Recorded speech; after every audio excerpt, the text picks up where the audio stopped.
Sabi kay Edie tol.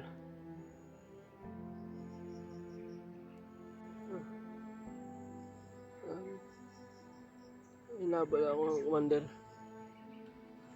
Ilang beses akong nalusyonan.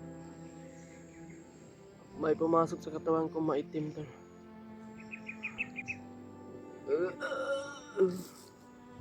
Kaya nagsusuga ako ng dugo.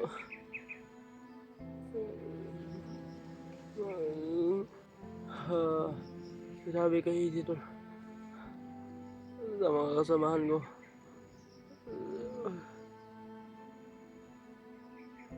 Kahit ganito ang sitwasyon ko, lumaban pa rin ako. Hindi ako nagbabatalo na.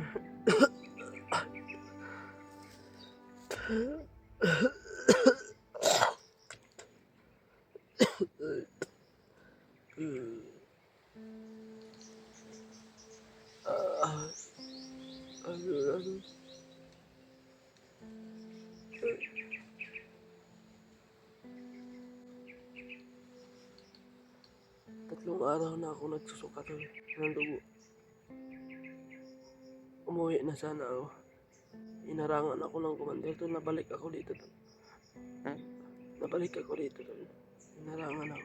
Hinabol ako ng commander.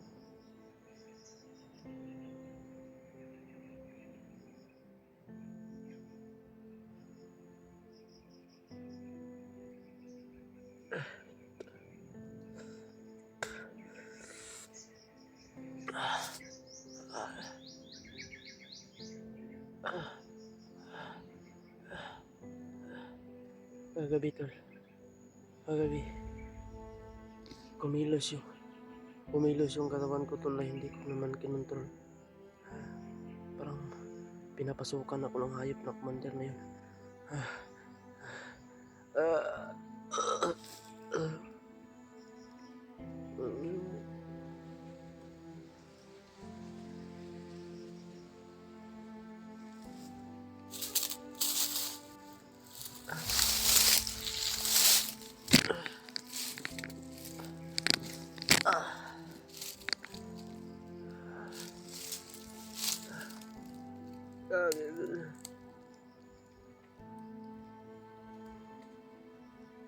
Hayop na commander na yun.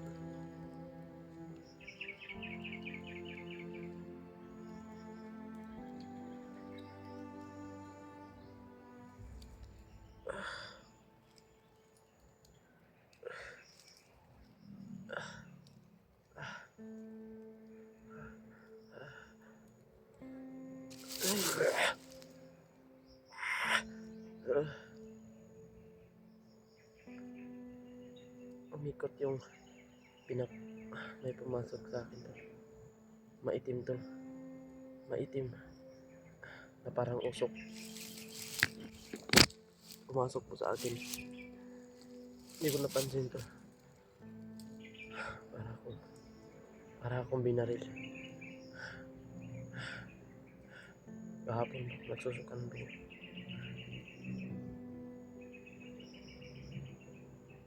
Ano sa isip ko tol? Yung pamilya ko. Yung mga isip ko. Baka yung pumasok sa akin para yun sa hypnotize. Simula nung pumasok tol, nag-iba yung kilos ko. Sana magamot ako tol. Hindi ko matawagan si Tala Saitan. Dahil nawala yung anting-anting ko tol. Nawala yung agimat ko. Kinuha ng hayop. Pinilit kong kinuha sana sa commander tol. Pero wala na akong lakas.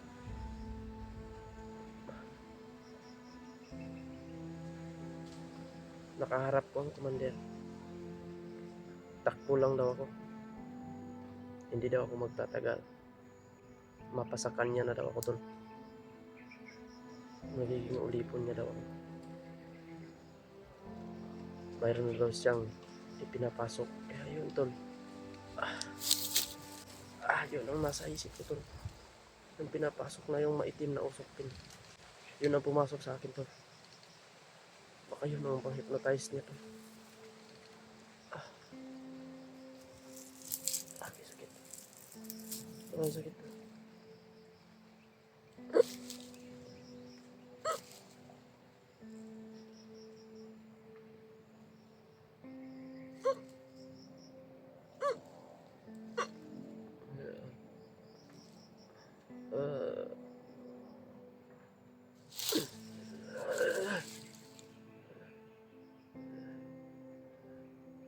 Tulong.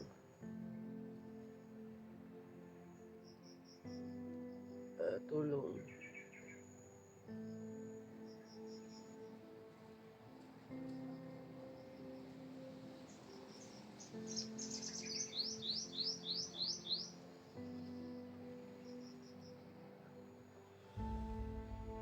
Kinuntak ko yung asawa ko tol.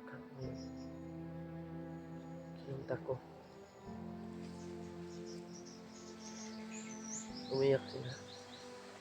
Dahil gusto lang na makauwi na ako tol. Ano ako mautuwa ito. Hindi na ako makakalakad ng malayo. Hindi na ako makakalakad ng malayo tol. Halos oras akong sumusuka ng dugo.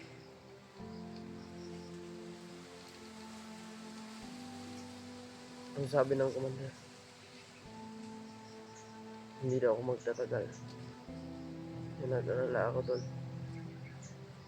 Message nyo sila AJ tol. Sa maabutan pa nila akong buhay. Sabihan nyo sila AJ tol. Na kung maabutan na nila na ako ay wala na. Dalhin nila ako sa pamilya ko tol.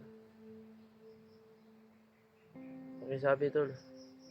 Dalhin nila ako sa pamilya ko.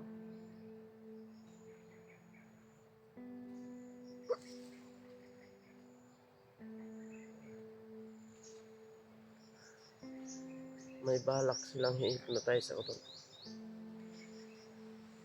Kaya nagtatago ako. Ayaw kong mabalik tol.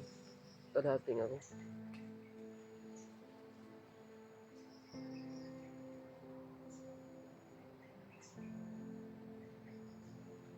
Ikaw na bahala sa akin Lord. Ikaw na bahala.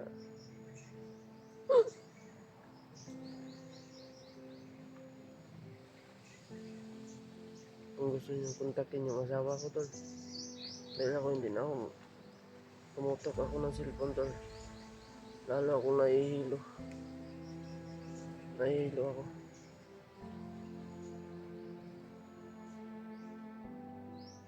Hilong-hilo ako.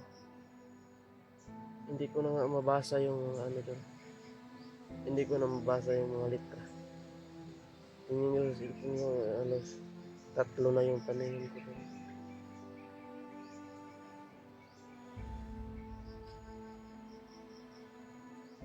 Gitu. Ang sakit.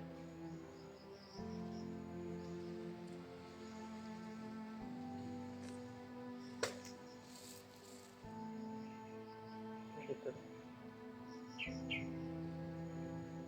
Ayan.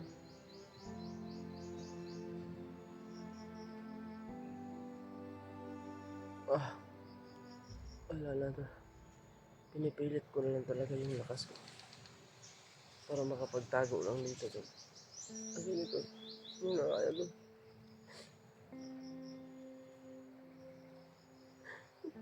Na magkita ako sa bakit tol. Magkita nila ako.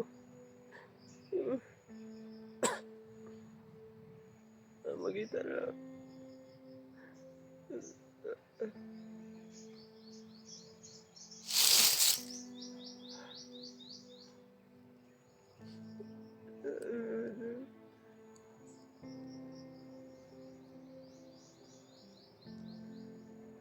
Hindi nakikita yung commander to.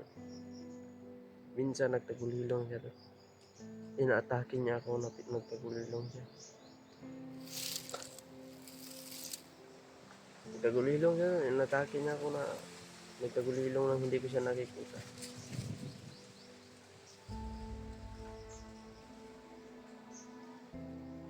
Yun ang hirap.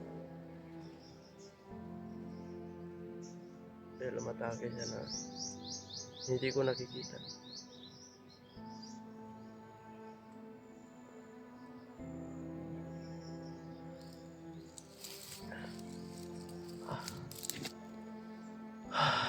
Lord, tabang Lord.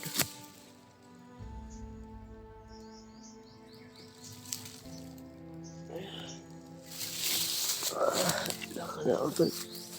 Pilitin ko to tol. Na makauwi ako.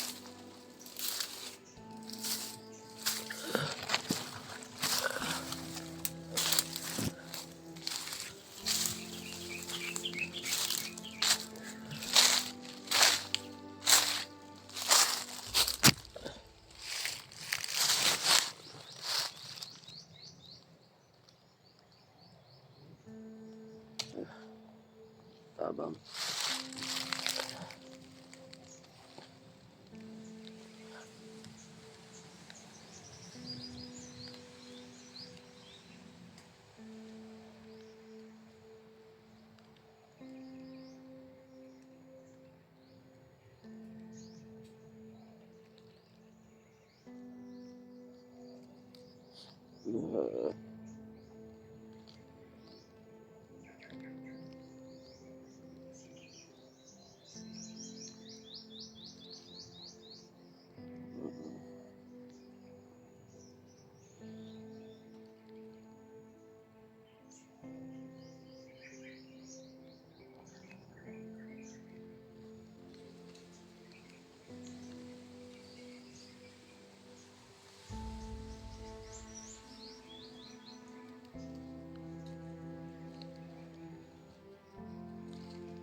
Sakit na ang ulo ko.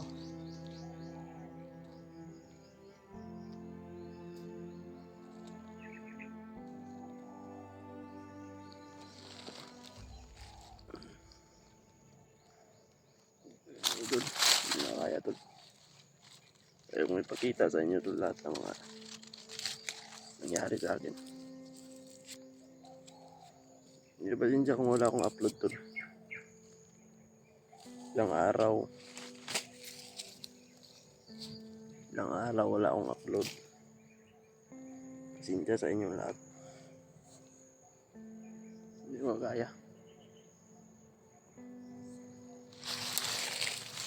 Pero ngayon, pipilitin ko tol. Sana